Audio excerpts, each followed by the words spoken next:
a plusieurs phases. Il y a la première phase qui est la phase d'approche, en général sur les réseaux sociaux. Normalement, c'est plutôt sur Facebook ou Snapchat. Dans ce dossier, on assiste maintenant à l'intervention de Instagram ou de Twitter, qu'on ne voyait pas habituellement. Il y a une première phase d'approche, donc on prend contact de manière amicale ou avec une espèce d'ambiguïté amoureuse ou de drague.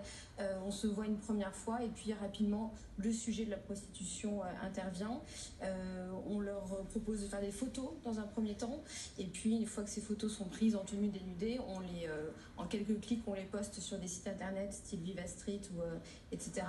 Et là, l'enchaînement commence. Et alors, ces proxénètes, au départ, ils leur proposent à ces jeunes filles de devenir escortes. Le mot prostituée n'est pas forcément prononcé, même si c'est de ça dont il est question. Et elles-mêmes se refusent à se considérer comme des prostituées. Alors, je ne sais pas du tout ce qu'elles entendent par le mot escorte, mais effectivement, il y a une phase de déni qui permet la mise sur le marché, où on se refuse à se considérer prostituée, où on s'estime un peu au-dessus de ça.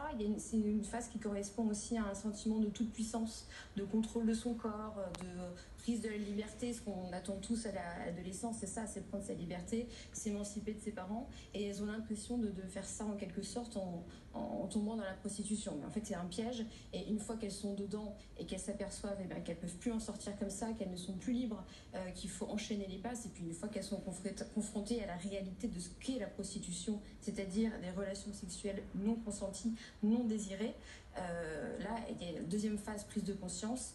Et puis, voilà.